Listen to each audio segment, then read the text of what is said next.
Happy Monday to you and welcome again to Great Convos, where we always say whether you agree or disagree, you can always find great convos. I'm Roger Caesar, and that gentleman over there. Hi, Roger. I'm Alexandre. I'm Alexandre Matt, joining you from Northern Ontario. How are you? I am doing well, my friend, doing well. Shout out to all of our loyal listeners. You could have been anywhere in the world, but you're here with us. And I see that some are already giving a shout out from where they are coming from and saying their greetings. Hello to all of you. We thank you for being here. Man, Alex, this weekend I was in Rochester, New York. Shout out to District 65 out there. They brought me out to do a keynote speech. And I had a fantastic time. Shout out to Jillian and to Alvis Brody as well for making everything happen. It was wonderful out there. And then when I got home, Alex, I got this gift from one of my clients and fellow coach and a good friend. His name is Daniel Burns. And I thought it would be perfect for today for what we're talking about. And it says right here, create your best version. Right. And with the topic that we're going to be discussing, the things that we're going to be talking about, I mean, hey, this person did just that. Yes, exactly. Yeah, which person are we talking about? Malala Yousafzai. Now, we are talking about the youngest ever Nobel Peace Prize laureate, Malala Yousafzai, who was awarded the Nobel Peace Prize conjointly with Kailash Satyarthi in 2000, was it 2014? Wow, it's been a long time. A long time. Friend. Yeah, what a story from this young girl. Well, she started speaking out at 11 years old. That's why I say young girl. She was there when the Taliban took over in Pakistan, destroyed schools, and banned the girls from even going to school. She still went going, and it almost cost her life when she was just 14 years old. So after that, she founded a movement after surviving an assassination attempt, as she was just coming back from school, and through the founding of her movement, she was awarded the Nobel Peace Prize in 2014. So we want to talk especially about that particular speech. It's about 20 to 22 minutes long, but we've got some clips for you. So we'll see, Roger, what makes this powerful? Because sometimes a speech can entertain, other times it can educate, but sometimes it can actually spark a movement worldwide. And this is what this speaker was attempting to do. So this is her Nobel Peace Prize speech that she delivered. And as we've been doing all season long, we've been talking about it from the perspective of your voice having power. So take a look at these clips with us, and we're going to be discussing them as they are played. But in the chat, please, if you have comments with regards to what you're seeing, what you're hearing, and think about it from the perspective of how does this particular voice and what she's saying, how does it have power? All right, go ahead. Right. All right, so let's add this to the stage here. After the, as you might say, the unpleasant pleasantries, which are sometimes absolutely needed in these sorts of settings, she goes on to give some thanks, including to her father. Listen to this. I would like to thank my parents for their unconditional love. Thank you to my father for not clipping my wings and for letting me fly.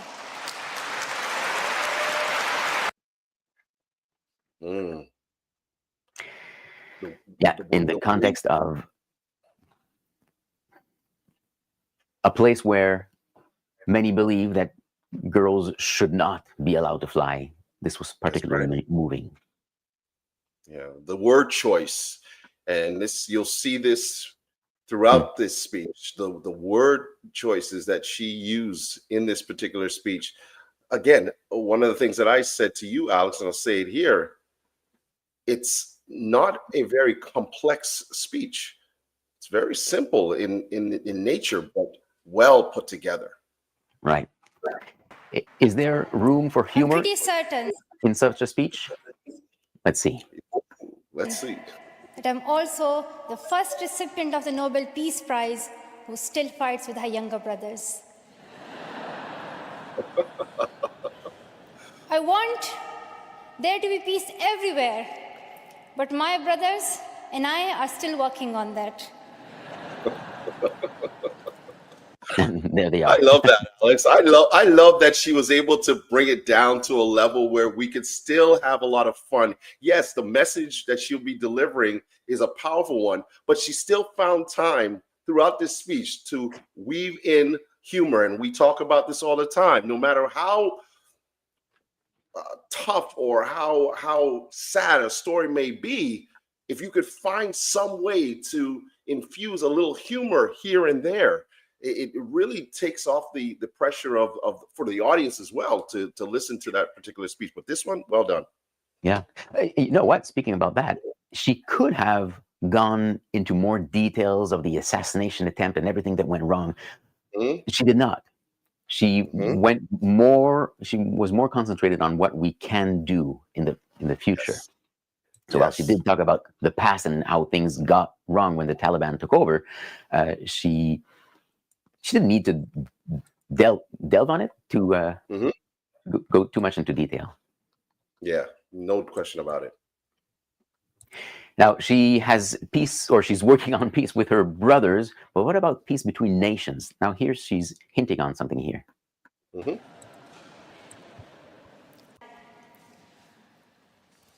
I'm proud that we can work together. We can work together and show the world that an Indian and a Pakistani, they can work together and achieve their goals of children's rights. Wow. This award, Mhm. Isn't that funny, Alex? As simple as that was, the underlining message that I took from that is, hey, look, even we can settle our differences that are maybe the political differences of our countries and come together. And in some way, that's also can say, hey, if we can do it, so can others who may have differences between their countries and their people and say, hey, let's get together for a common goal. That's right. And again, this is just hinting at this message because that's not the primary message. No. So let's continue. Mhm. is not just for me. The beginning of the sentence was, "This prize is not just for me." It is for those forgotten children who want education. It is for those frightened children who want peace. It is for those voiceless children who want change. I'm here to stand up for their rights, to raise their voice. Roger? Wow. Now she gets into the real meat of what it is that she is here to deliver and what her message is, her overall message is. The education of all children, whether they are girls or boys, but mainly obviously she, from being the fact that she is a girl and what she has went through, but the idea of making sure that education is top priority. I love it. And it's very simple, again, very simply said, but you got it. And did you notice the use of repetition here? That's It is right. not for me, it is for. It is not for me, it is for the children. It is not for me. 3 times. Mhm. Now, here we get to something that is deeper, very personal also. And we touched on this last week when we were speaking about the risk that we are willing to take for something that is important for us. It is not time to pity. So it becomes the last time. The last time. So it becomes the Sorry, I'll just skip over this one. It was more repetition. Again, reiterating what you said about the repetition, so that it sticks in the mind. It sticks in the mind. Again, reiterating the repetition so it sticks in the mind. That's right. When I was in Swat, which was a place of tourism and beauty. So this is going back to the beginning of the story here, when I mentioned that she mentioned her story without going too much into it. Suddenly changed into a place of terrorism. I was just 10, that more than 400 schools were destroyed. Women were flogged. People were killed. And our beautiful dreams turned into nightmares. Education went from being a right to being a crime. Girls were stopped from going to school. When my world suddenly changed, my priorities changed too. I had two options. One was to remain silent and wait to be killed. And the second was to speak up and then be killed. I chose the second one. I decided to speak up.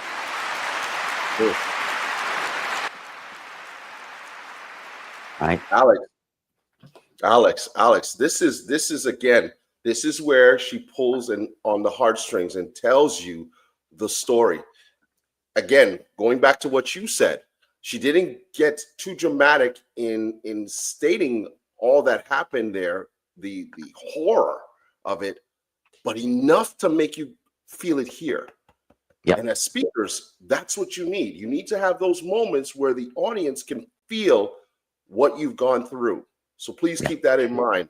But there's probably also something to be mentioned about the fact that the audience already knew the general story, right?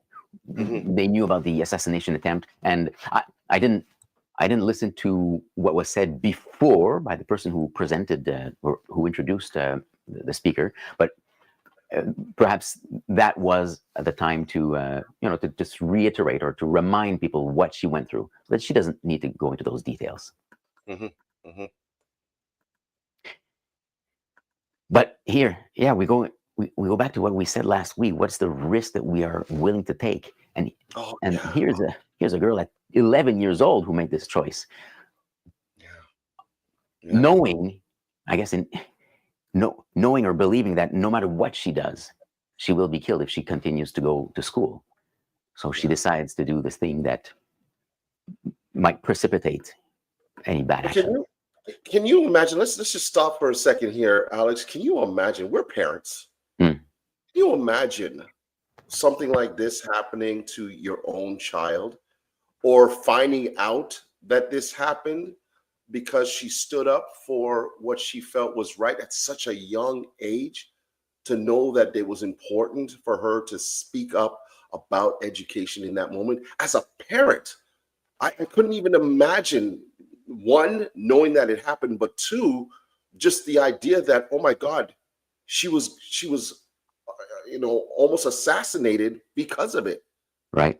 And even before the assassination attempt, I mean, as a father, as a mother, the reflex would be, stay home, stay safe. We don't want you to go out there. But that's why she was thanking her parents at the beginning. Thank you to the father for not clipping my wings, allowing me to fly and to do this. Thank you to my mother. She's thanking her mother for the vision of the importance of speaking the truth, of going out there. And so each parent has their role in allowing her to do that, and allowing their child to take that risk at such a young age. Yeah. Amazing. Yeah. Amazing. Now we go on to, after this brief summary of the story, she says that her story is not unique. And she goes out a very interesting way of saying this. mentioning other girls in the audience who were there with her. Mm-hmm. Beautiful tribute. I am Malala, but I'm also Shazia. I'm Kainat. I'm Kainat Somro. I'm Mozoon. I am Amina. I am those 66 million girls who are deprived of education. Mm-hmm. And today, I'm not raising my voice. It is the voice of those 66 million girls.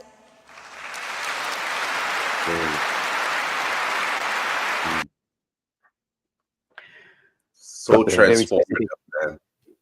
From the very specific to become, when we realize that the person in front of us speaking is just like us. Yeah. It's just that she is holding the microphone. Yeah. Yeah. And you can see the faces of those young women in the audience beaming almost with pride that, you know, here is Malala up there sharing this story and celebrating all of them, and not just them in the audience, but the 66 million around the world. Right? That's right. It's a beautiful moment. Beautiful moment. Roger, do you want some more great writing? Yes, please. That's what I love.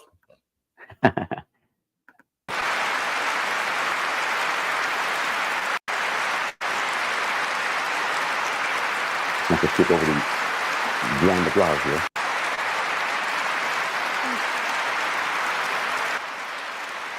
So we'll hear some repetition also, but some comparison. This is the, you could call it the why portion of the speech. Yeah.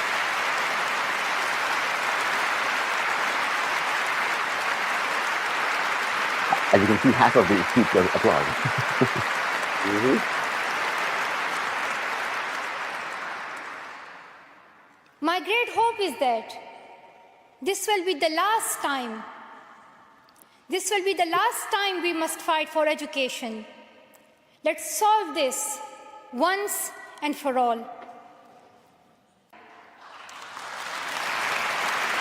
So, here the repetition and the comparison. Why? Why is it?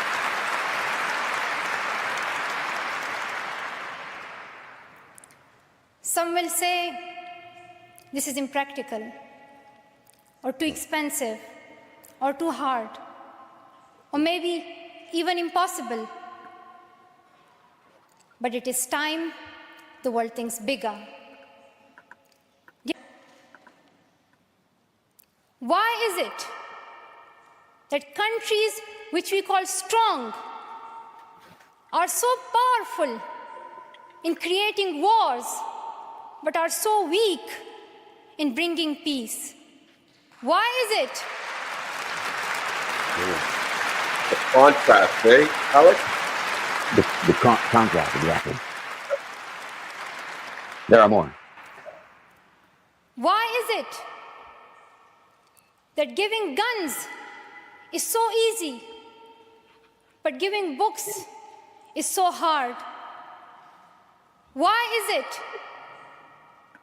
Why is it that making tanks is so easy, but building schools is so hard? We are living in the modern age, and we believe that nothing is impossible. We have reached the moon 45 years ago, and maybe we'll soon land on Mars. Then, in this 21st century, we must be able to give every child quality education.